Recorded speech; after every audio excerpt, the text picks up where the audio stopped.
Welcome to the Wally Show Aftercast. All those things we did not get to during the course of a show today. When was the last festival that you went to, Lady Rock, like a music festival? How old were you? Oh, music festival. Yeah. Mm-mm. You know, where they do 3 days of music. And you don't strike me as a person that ever camped out for a show. No. Did you? She camps out for Chick-fil-A, not not the show. Oh, for sure. Yeah. Yeah. No, I can't think of one. Yeah, I guess we both were at a festival last year that was like a 2-day or 3-day festival in Bon Aqua. Life Fest. Yeah, we were there for like a day and kind of hosted some things. I've never camped at a festival. I have never, especially now. I will never. Like when I was younger, I didn't even want to do it when I was younger, and now for sure not. Like going to Burning Man, absolutely not. Bonnaroo, no thank you. Like those festivals, like getting into them and getting out of them is a nightmare. I had a friend that's how she met her husband when she went to Bonnaroo. No, really? Mm. That is bizarre. Like I would have never thought that. But if you knew her, it would check out. You'd be like, oh yeah. They still married? Yep. Oh, got 2 kids. Oh, okay. The surprise continues. I came across this video yesterday of the line backed up to get into Burning Man, which is like a rich people's festival. I think it's out in Phoenix or something.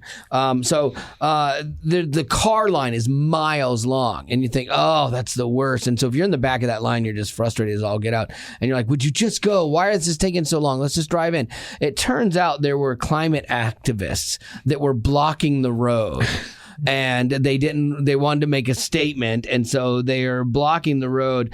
And one of the tribal rangers, I guess you have to pass through tribal land. So I saw the video of this, and so they've got like a trailer blocking the road, and they're like handcuffed to it or whatever. And a tribal ranger's conduct is under review after he smashed through their barricade and pointed his weapon at activists. Whoa. And basically broke through the blockade and arrested people.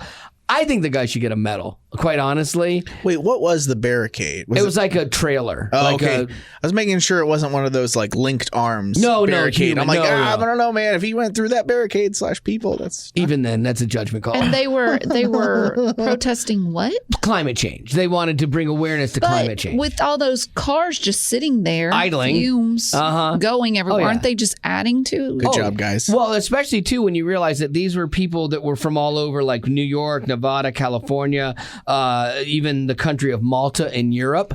They all had to fly to get there. They all are part of the problem that they want to say is everyone else's fault. But you added to the problem. You flew here and drove here in your cars to protest. Yeah. So here's this guy that's like, okay, I got to do something. He breaks through the barrier, which you are illegally doing anyway. And now they're all over this cop because he pointed his weapon at these people when they got out. And the audio was funny because you hear the protesters repeating, going, "We're unarmed and unviolent. We're unarmed and unviolent. Hey, well then don't do this kind of stupid stuff." Don't put yourself in a situation. That's like stepping in front of a raging bull. Yes. And being like, I'm nonviolent. Yeah. Why did you hit me? Yeah. Because you put yourself in that situation. We have no weapons. We're not violent. And it's like, well, you're going to jail, first of all. And so, they arrested a few of them. But there was another time recently where in Germany, though, this is what's the best. Is like, so this tribal guy, this tribal ranger breaks through the thing, and now he has to justify his actions. Climate activists in Germany glued their hands to a road. And what was so good about this is like the people that come to free them take jackhammers and they chopping it out and stuff. And like our people would have had to have been super careful with them and remove their hands gingerly so as not to upset the tiny hands of the activists because they're very frail and they don't want to be hurt or upset about anything. We would have had to cater to them. And if you hurt them in any way, shape, or form, you're the problem. Germany jackhammered out a big square around where their hand was and then was like, go on your way. So they had to then remove the rest of their hand and carry around this 30-pound thing of cement with them. Love it. And I'm like, oh, that's so good. There's so many things that we need to learn from other countries on just not putting up with people's nonsense. Yeah. I think that's where I'm at. I'm out of the nonsense zone. Yeah, but I think like that's probably where this guy you're talking about that pulled out the gun and stuff, he's frustrated too, like you are, but he doesn't have an outlet for it. And so I think a lot of people are getting frustrated by having to coddle these people that are standing for things that here's the latest. We don't understand. The ACLU, there was the ACLU, I forget what state it is, but they are bringing a suit against the prison system for not allowing gender-affirming surgery for prisoners. And they have cited that it is cruel and unusual punishment. No. I mean, like, that's about as silly as it gets. Cruel and unusual punishment is torture. You know, like being locked up is not cruel or unusual. You got yourself there. Not being given gender surgery while you're in prison is not cruel and unusual punishment. Who pays for that? Exactly. Like, it's lunacy. If you want to get gender affirming surgery when you get out of jail, knock yourself out. Yes. If you're 18, do whatever you want to do. Go for it. Zero problem in my world. But to have other people pay for it or to do it while you were in prison is a timeout. Yeah. Like, I have family that has gone to prison and they should have been there. It's a timeout. It isn't fun. It's horrible, but you have to take that time out. You don't have the same rights you have when you get out, you know, or before you went in. This is the lunacy that drives people to say enough is enough. And then almost he's actually a ranger, so he has the law on his side, but then he maybe went above and beyond. I'm not sure. And so this is the kind of thing, though, that the more lunacy we land in, you're going to see regular people start taking the law into their own hands. Like, I'm surprised that these activists weren't beaten down by people just waiting to get in. That's the miracle of the situation. And that's the good thing, because when we get to that state, now you're talking anarchy, and then otherwise people that were just going to have a good time, their life gets altered too, because they've gotten into this altercation and gotten into a fight, and then they're getting arrested because somebody wanted to make a statement. So good luck. Again, like when you make a statement about things, it's different than breaking into someone's home. When you break into someone's home, then you get what you get.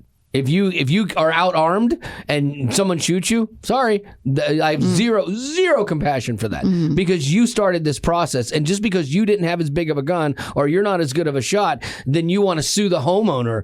Lunacy. This situation is a little bit different, you know, than that, but you still started something that you couldn't finish, you know, and it's kind of on you at that point. Had you not gone there and not wanted to make your big statement, you got your statement, you got in the press. Go away. That's all. That's it. You got what you wanted. So now you're done. You know, you're done and you're out of here. So there you go. I didn't expect to get ranty today, but whoa, that felt good. I always expect you to get ranty. Really? Because I never see it coming. What is that topic? That's built you for you to rant. You didn't think that someone protesting. Yeah. I thought erroneously that I would be able to have a conversation without ranting, but it was not possible. It turns out. Complete impossibility. So speaking of impossibilities, we could not get the audio that you wanted for this. You know what? What I'm going to do is I'm going to play it straight off my computer, and that way you can hear it, because it is better coming from her. Okay. But this is Miley Cyrus. You know her as Hannah Montana. Yes. So she is doing. She has a new single out, and it's called "Used to Be Young." I don't know it. I didn't hear it. But to talk about it, she's doing the series where she talks about, like, she's holding an iPad and she's going through, like, talking about what it was like doing Hannah Montana, what it was like going into her pop stage and all of this stuff. I would be interested by that. I'm always interested by celebrities' lives and what it truly is like for them. I love Hannah Montana. But with the song being called Used to Be Young, she's talking about being young. So in this clip, she's talking about her schedule that she had when she was like 12 or 13. And I think most of us would agree it's ridiculous. Okay, I want to hear this. It's not ridiculous that she is complaining. It's ridiculous her schedule is what you're saying. Okay. This is a schedule. 5:30 a.m. I'm probably like 12 or 13. Friday, January 5th, 5:30 a.m.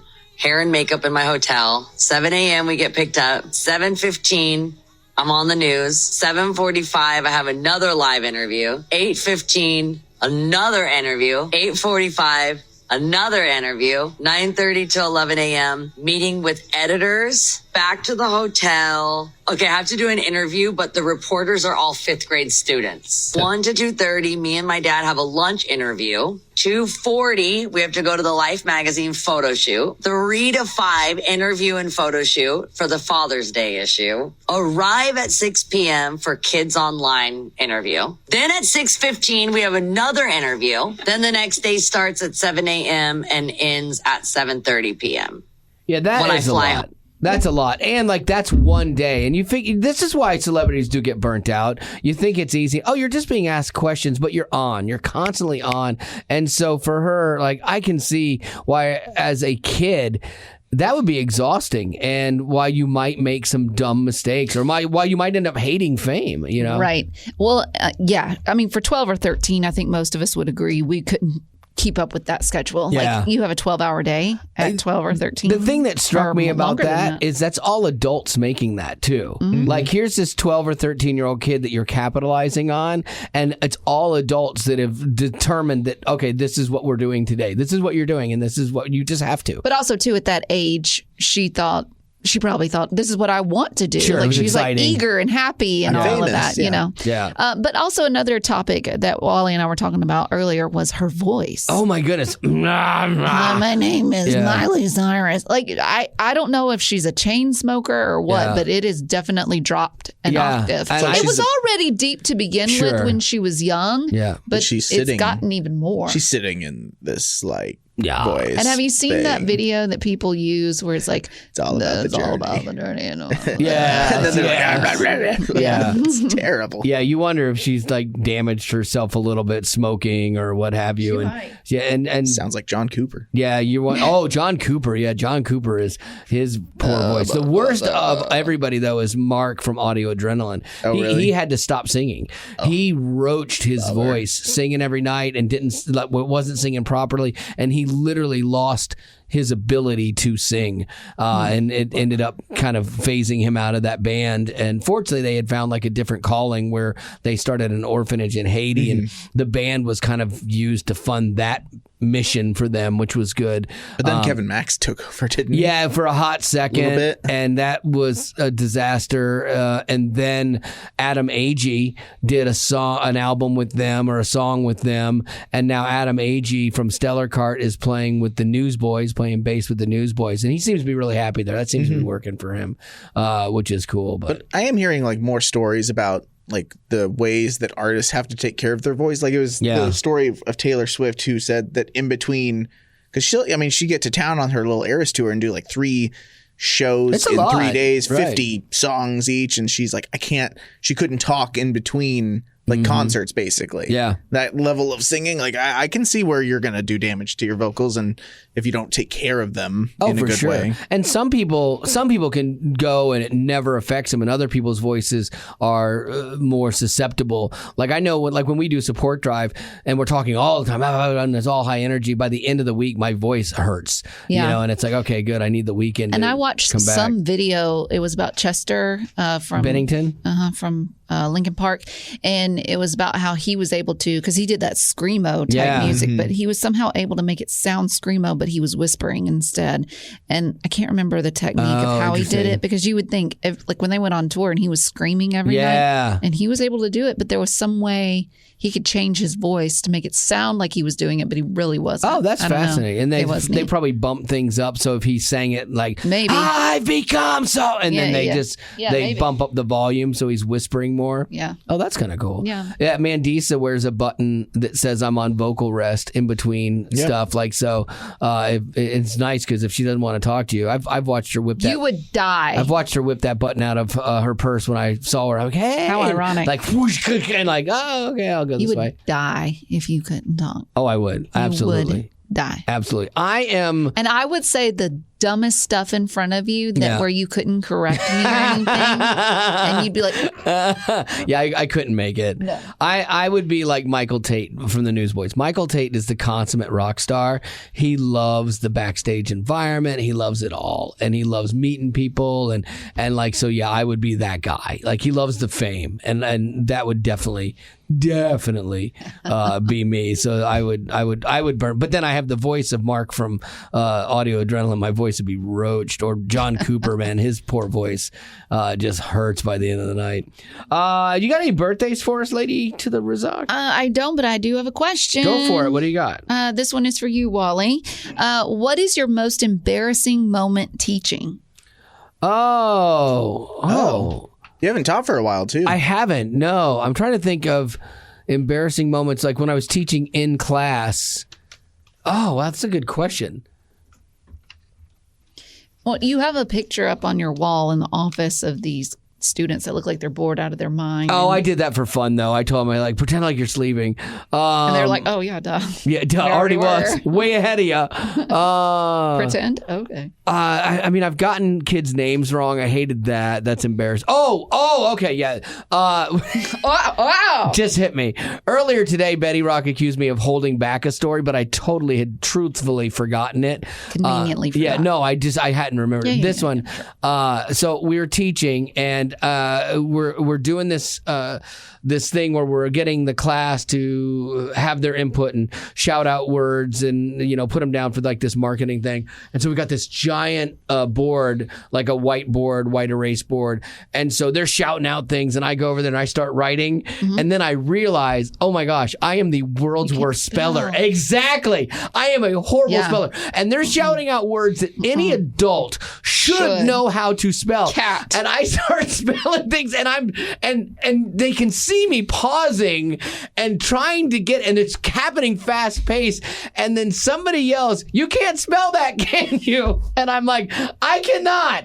I said, and so then I have to save it. So I go, okay, now here's the deal.